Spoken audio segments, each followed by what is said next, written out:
Religious influence can be a fascinating thing to measure. When John the Baptist emerged from the wilderness, he managed to draw bigger crowds than any social media influencer today. And he did it by calling people snakes and telling them to completely change their lives. That's such an interesting comparison. Here's someone who had zero marketing strategy, wore camel hair clothing, and ate locusts. Yet people traveled for days just to hear him speak. Well, you know what's really remarkable about his impact? Historical records show that within just a few months of beginning his ministry, people were coming from not just Jerusalem, but from all across Judea. We're talking about thousands of people making difficult journeys through harsh terrain. Hmm. And this was happening during a time when travel was incredibly dangerous and expensive. What do you think made his message so compelling?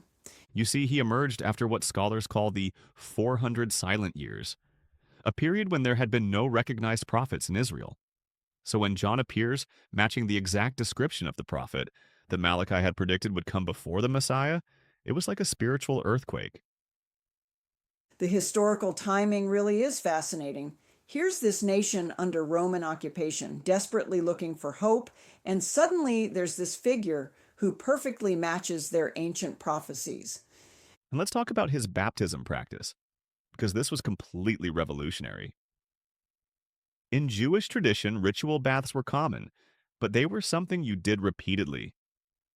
John saying, no, this is a one time deal that marks a complete transformation of your life. That must have been so challenging for the religious establishment. They had built this whole system of repeated rituals, and here's John basically saying that's not enough. Well, what's really interesting is how he specifically confronted the religious leaders. When the Pharisees and Sadducees showed up, and these were like the spiritual celebrities of their day, he calls them a brood of vipers right to their faces. Can you imagine the gasps from the crowd? So, what happened when these religious leaders encountered John? Did they try to shut him down? You know, that's where it gets really interesting.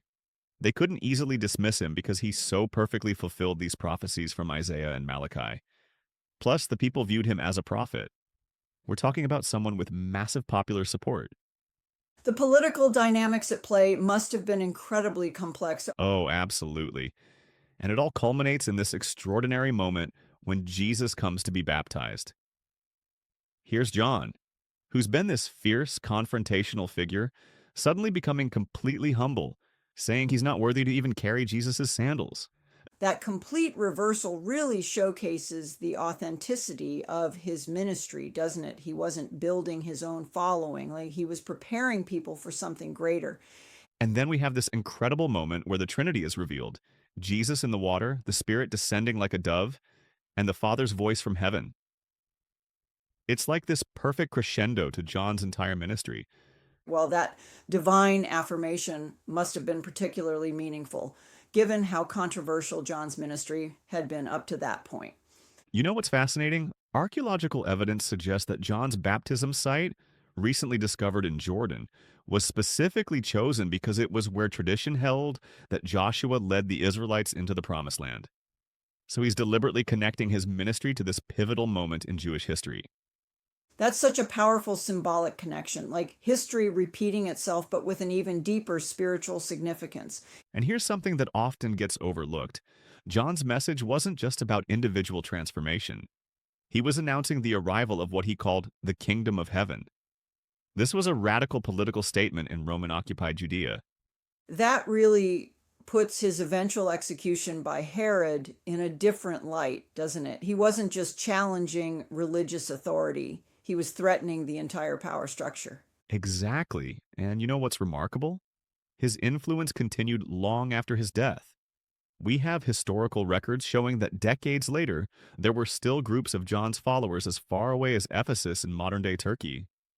That lasting impact really speaks to the power of his message. Even today, his call for authentic transformation rather than superficial religion still resonates. Well, it's like the ancient philosopher Josephus wrote about John. He was someone who called people to practice piety towards God and justice towards their fellows.